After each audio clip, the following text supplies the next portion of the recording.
Hey there, Doug. Hey, what's up, man? Oh, I am I'm sitting on the 520. The bridge is up and there's a big ass boat that is slowly making its way by. So, I'm just hanging out here on the highway, you know. Nice technology. See, you're streaming live on Spreaker, hanging out with people while you're waiting for the bridge. I mean, Yeah. that really does epitify what we have here, and that is, total global. Well, maybe not total global, but pretty much, total Global coverage. traffic. Total. Well, yeah. It sucks Yeah. everywhere. Yeah. Yeah. It's like the stream isn't really that great, I'm in traffic and it makes me think about cell phones, being a little bit older. Maybe you're old. I know you're old enough, but to remember when you used to actually dial a phone and it made like the clicky sound. And I look back at that now, and the sound was excellent on that big heavy headset. And now, yeah, we got cell phones, but they suck. You Yeah. know? Yeah. I don't know. Mine's pretty good. I mean, what it does for other third parties sucks, but the technology itself is pretty impressive. Yeah, it's like they do work, but they truly are a just good enough thing. I mean, luckily, better than like the cell service, if you can actually dial with Skype, if you can get it over IP, like if you're wireless at home or wireless somewhere and you use Skype, then you got good sound. But just like straight up cell phones by themselves, I don't know. I just think about that once in a while. I don't know why. It came to mind while I'm sitting here in traffic. I was like, damn, back in those rotary phone days, this wouldn't have happened. Yeah, yeah. Back when I would just stare at the windshield and it would just suck. I mean, at least you can talk to somebody or be like, hey, do business. I mean, I think that's the thing. We're constantly trying to be more and more productive. We're constantly trying to do something that make the best of our time because we're always in that race. And we miss smelling the roses or watching the windshield wipers. And for the individual, I think maybe that's good. Like, there's some triathlete. I forget her name, but she's like really hardcore. And she wrote some book about like the freedom of absolute discipline and carbohydrate deprivation. And I almost wanted to read it because she's just so hardcore. I thought it'd be neat. So maybe for the individual, Yeah. that desire for productivity is good because like you can listen to Doomcast, you can be on the Stairmaster while you got your dryer going, while also the washer's going, while the dishwasher is going, and your fish are eating, you just fed them. And I mean, so I'm all about folding time and doing more than one thing at once. But I know like working in the corporate world, it's really funny because the harder that they attempt to have absolute, perfection in productivity, it's like the less shit people do. Like it's like the harder they try, the more miserable everybody is. It's kind of like trying to squeeze water. You can hold some water in your hand, but you can't really squeeze it. And you squeeze it really hard, it just goes through your fingers. And it's funny, like me working in the corporate world where I'm coming from right now, they're all about we have to have absolute, productivity or everybody's gone. And it's like the harder they try that shit, the more you got to account for every 15 seconds of the day, and you got to bill things to this account or that account. It's almost like the harder they try, the more free time I get. Well, the less productivity because it's more about collating data. It's the balance between what's useful, what's actually diminishing whatever you're trying to do. Yeah, that's the hard thing, right? Yeah, and it's replacing common sense. That's the thing. It's like, okay, back in the day when we had rotary phones, we had common sense and we had communication. People knew what they were supposed to do. We didn't mind having just one person who knew how to do something because we didn't treat people like crap. They didn't leave all the time. So now we have to make everybody irrelevant, therefore, like, relevant, replaceable. Everybody's plug and play. And we got to replace communication with process. We have to replace motivation with fear. And we got to, it's kind of like, hey, how about you just don't do shit and everything would just work? And they go, and so it's funny where the corporate world goes through these cycles of like absolute control and productivity, then it just fails. And then all of a sudden things start working again. And then they go, wait, it's got to work better. Let's just torture everyone. Then it all fails.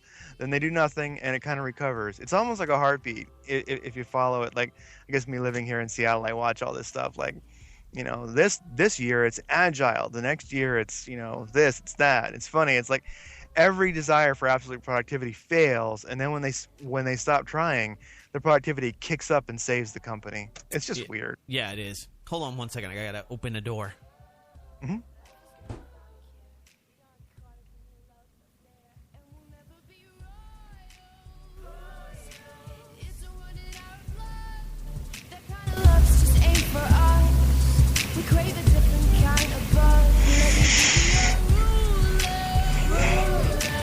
Okay, there we go. Yeah, I got to do this gig. Tuscan. The Tuscan gig here in a little bit. Well, on a positive note, so something I found the show was good, and it reminded me of something when I was listening. Is that if you are a doomer, if you like put that effort into life, if you realize like, well, myself, the way I look at it is, damn, I'm dumb and I want to know more. I don't like being ignorant, and you put that effort towards it. Like for me, one of my things, just constitutional study, and American history. And one of the things I find is that in Seattle here, they teach all the kids as the youngsters, and of course in college they teach them, Marx over Madison, Marx over Madison, Marx over, we have to get this ancient constitution out of the way so we can finally have, this great utopian vision. And it's funny because it's all the kids here, and I guess being like 44 now, I consider college kids. But what's funny is everywhere I go, whenever I encounter kind of like the the ultra metrosexual hipsters and like the young ladies and all, the funny thing is even though it's all they're taught, they like intuitively know it's bullshit and they don't want to be cowards. And the moment they kind of get a little bit of truth, like a little bit of what a constitutional republic is, when they hear it, all of a sudden they become addicted to it, and I can't get rid of them. And I consider that to be a very positive thing, I think. Oh, yeah, absolutely. I think it can be. I mean, you got to, here's the thing. It's always the quest to perfect. And I think that's great because it should be something that is a goal to try to make things better. But you have to understand that there is no perfection, and you have to wrap your mind around that before you go forward, because otherwise you're in search of something that you can never really happen. You can make things really efficient. You can make things better in anything, not just, your business or profits there, but just, anything that you do. You can always make it better, but you're not going to make it perfect. And if you're striving for perfection, you know what I mean? You will take it too far. I think that's definitely what these companies do. You take it to the point where you go beyond the value. They're trying to find value and trying to figure out things and trying to be more efficient and trying to, probably cope with a lot of other things that you have to worry about these days that I don't envy. Do I have to pay Obamacare? What will the law be next week when they just arbitrarily change it? Who knows who knows what the hell you're going to have to do? I mean, we're like in this fluid flux world where we have no idea what is headed down the road. All the things that we used to know are stated truths are completely delegitimized. So, Yeah, Dan Carlin, who's a historian, kind of an interesting historian who tells great stories. I listen to every one of his shows. Yeah, I love Dan Carlin, and he's like one of my heroes. And one of the things that he said, something he said in one of his shows that just really struck me, was that we tend to really be a-holes when we look at the past and we make fun of the decisions that were made and things that happened. Like, we forget that, like, in history, like, they didn't know the future. So, like, when you look back and it's already happened, it's all done, now you've studied everything about it, you tend to think, wow, weren't they dumb, And in reality, it's like they could not see the future. And so it's funny that it really changes things when you realize that like, we can't see the future. And then some study I was reading, and there's more than one, where they'll like query experts on topics they know about and ask them to predict things out like for a year or something like that. And even when you get the best of the best experts to make predictions, I think it's usually, in multiple studies that I've read, it's usually never more than like 45% or so of experts are ever hardly even half-assed correct about things that they predict, just because there's so many unexpected consequences of actions that arrive, and we just can't predict the future. So that's I look at a lot of the decisions that like are made in the corporate world about trying to get perfection, and anyway, yeah, it probably will seem silly when we look back at it in the future, but it also kind of seems silly right now. I don't know. Yeah. Well, I mean, you look at the people at the time and you judge it all by some event that happened or what the government was doing. And so, if you look at back 100 years from now, you're like, what were these people thinking? But, it's not that there was any consensus. It wasn't that the people wanted it. But history will say, well, this happened, or, this war. And then, maybe 1,000 years from now, World War III, or what marks this age, will be the advent of technology because of war, and they'll give it some age, the age of ignorance, the age of idiocy, or the age of brilliance. I don't know, the technological age, post-industrial revolution. I think there could be some word for it, because I look at it. I think there could be, the term could be like government searching for relevance. Like when governments lost their relevance, because there's so much amazing technology, not just with computers, but with with human bodies. Right. And there's so much. I mean, when you follow the news, you see that too. And if you look at the tech blogs, etc. I mean, and yeah, there's so much. I just wonder if this is the age we'll look back at and see, and who knows, I'm just predicting, I have no idea, but it'll be the age where governments lost relevance. And I think that's what a lot of the strife we see in the world right now really is government. I think you actually mentioned it before. Oh, yeah. It's just governments struggling for relevance because the people need them less. There's just too much going on that's just too good. And, well, you can't have that. Yeah. Well, I mean, when people do it better than, the government... Yeah, it's a fine line of what you want the government to do, and the government does things. They should do things pretty well and stay focused at what they're supposed to do. And unfortunately, they become public-private partnerships, and they have to. Then it's the franchise. Then it's the business of the United States of America. It's the business of the schooling systems. It's the business. So then, you just have these huge systems that surround things that are very near and dear to people's livelihoods and everything that they're about in a lot of different ways. And they all culminate in one place, and so you have all these like networks that want cohesiveness and want stability, and they're looking less and less to government to be able to realistically do that. I mean, do the cops keep you safe? Having them around, I'm sure, keeps some people from stealing and putting them in jail and catching bad guys. I mean, absolutely, having police does make you safer, but at some point, having police, can police protect you from something that's going to happen, or from bad people? Not usually. I mean, if there's a bad person that you come across that wants to harm you or rob you, very little the cops can do. They can do things to try to catch those people and put them in jail so they don't do that to other people.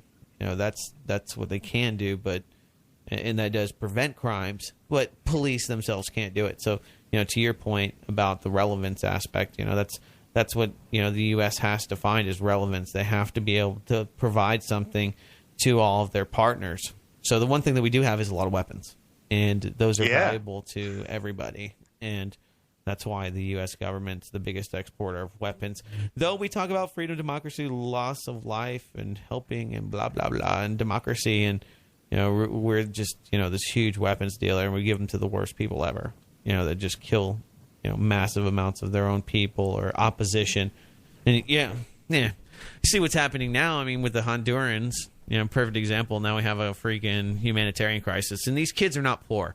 I was watching the news. They're not poor at all. And to get to the United States costs like anywhere upwards of close to $30,000 at least. Jeez. At least 10 to 15.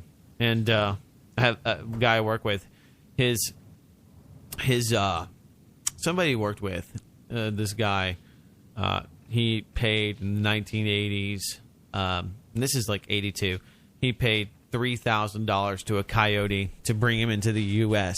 And then he got amnesty under Reagan. But point being, I mean, spent a bunch of money. And that's back in the 80s. So you just do that math and, interest rate and what goes up. So those kids are from very affluent and wealthy families that are trying to flee because all of the poor kids, they're not making it up here. Let me tell you, they're not just wandering through Central America.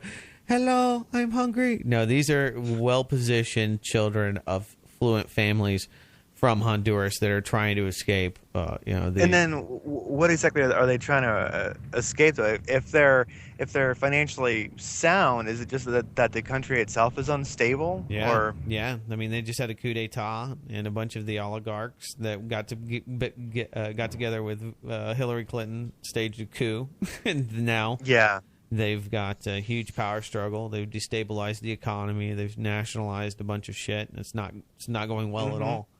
So it's just, and that's the thing about unexpected consequences. It's like, yeah, sure, you can't see the future, so you don't know what's going to happen, and it's very easy to look at the past. See, they do know the future. They do know the future, and they know that they're going to be fucked if they don't get out of there. That's why. And that's the thing. And that's what I mean. Like in this case, it's funny. So, like we can look at the past and we can judge people harshly and say, why didn't they know what was going to happen? It's so obvious. Well, it wasn't obvious to them at the time, but it just seems like with some decisions, some things that you do, it's really hard for me to what we did there. A lot of people saw it at the time. They just weren't the majority that was able to sway the government to see it their way. So, I mean, even going back to many things that we just consider consensus. You look back and there's like, oh yeah, there's a lot of people that thought that was a horrendous idea. In almost every case, and those people are very rarely remembered by history unless they are somehow relevant to current plans or current memes. But hey, Craig. We could do this for 10 hours. The post wrap-up show, this is great. I'm recording it. We're going to put it out there. This will be the second one. And I think it's great commentary. People like it. And hopefully we do more in the future. But I've got to run. I've got to actually do the Bob Tuskin show here in a few minutes. And blah, blah, blah, blah. You are one of the busiest mans in podcasting. I think you and Charlie are both machines. You guys go from one show to the next. So, Doomcast 52 is great, and you guys are truly Doomcast hardasses, one after the next. I think that's good. Thanks, Craig. Take care later. Bye. Bye.